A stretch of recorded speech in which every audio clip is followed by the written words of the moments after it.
Yes students, question is NCERT's example 47 fx दे रखा है बाई क्वाड्रेटिक इक्वेशन और उन्होंने कहा find the intervals in which it is increasing और डिक्रीजिंग। तो इंक्रीजिंग डिक्रीजिंग का पहला स्टेप क्या है?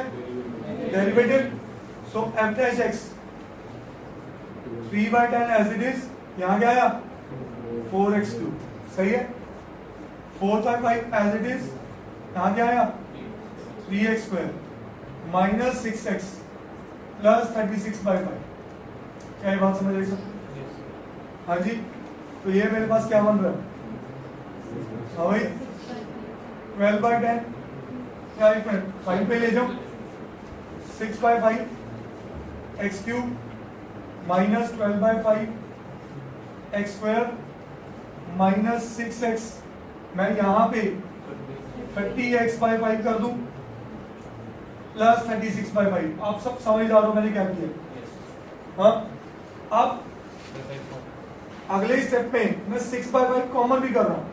चेक करिए, अगर 6/5 कॉमन करते ही यहां क्या बचा, यहां क्या बचा, यहां क्या बचा,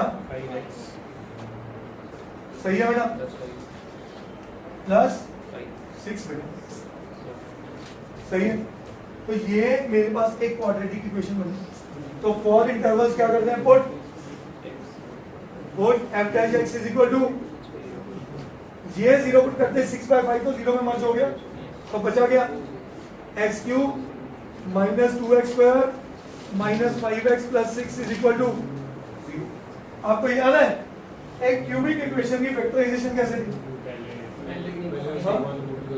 हाँ, एक तो लॉन्ग डिवीजन का मेथड है, वरना आज आपको एक छोटी सी चीज बताऊं और उसमें सिर्फ एक ही जगह मौत आती है जब रिपीटेड रूट्स आती हैं, जिन्हें बोलते हैं roots are real and equal. Alpha और बीटा सेम हो जाए, इसमें निकलेगा अल्फा बीटा और गामा, सही है, अल्फा बीटा और गामा। देखो दो तरीके हैं, एक तरीका होता है using factor theorem solely. Solely मतलब मैं हर जगह फैक्टर चेक करूं, तीनों आंसर्स निकालूं, खत्म करूं।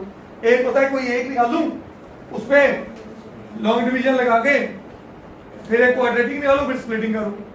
तो मैं आपको यही कहूंगा अगर आप थोड़ा IQ रखते हो तो, क्योंकि ये 9th में पढ़ी हुई चीज है, तो तब ना कई बच्चों को इवन फैक्टर पुट करने भी मुश्किल लगते थे, और अब आप थोड़े तो तैयार हो चुके हो इस बात में। तो मैं ये कहूंगा अगर फैक्टर भी लगा रहे हो ना तो सिंपली वही खत्म करो। इसके फैक्टर कौन है? 1 2 3 एंड 6, उसके प्लस और माइनस, तो 8 वैल्यूज हैं, 8 में 3 मेरे काम की है। सिर्फ इसमें पंगा ये है अगर कोई रिपीटेड रूट आ गई वो फिर तंग करती है, फिर लॉन्ग डिवीजन ही बचता है, ठीक है। तो आप किस अप्रोच में जाना चाहते हो? एक निकालने के बाद लॉन्ग डिवीजन, चलो आप ट्रेडिशनल मेथड में रहना चाहते हो, बहुत बढ़िया बात है। तो मैं भाई इसको px ले रहा हूं, px मैंने अज्यूम कर लिया x³ सबसे पहले p of 1 minus 2 minus 5 minus, आ गया, सही आ गया, पहले भी आ गया, पहले भी केस क्लोज हो गया। लॉन्ग डिवीजन करें, लॉन्ग डिवीजन करते ही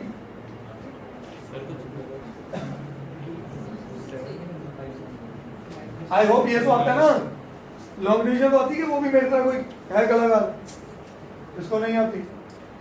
x² से गया x³ minus x² change of sine minus x² minus 5x plus 6, तो माइनस x पे गया minus x² plus x change of sine minus 6 पे गया माइनस 6x प्लस 6, खत्म हो गया ना। अब नोटिस करो मेरे पास बना गया, ये बना x minus 1 into x² minus x minus 6। आपको पता है ये क्या है? Sum minus 1 product minus 6, minus 3 plus 2 minus 3, तो x माइनस 1 माइनस 3 का फैक्टर क्या बन गया? x प्लस 3, नहीं गलत कर दिया, माइनस 3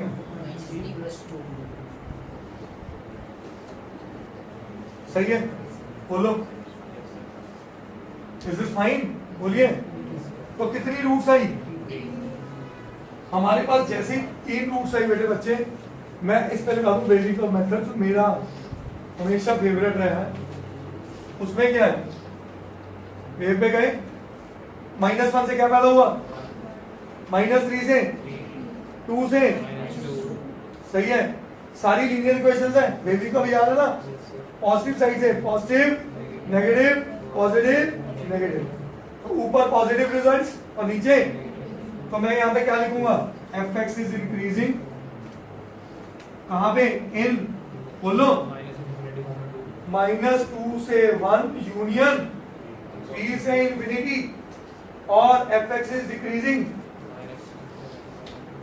इसमें बेटा -इंफिनिटी से -2 यूनियन 1 से 3, दैट्स माय आंसर, अंडरस्टूड, करिए।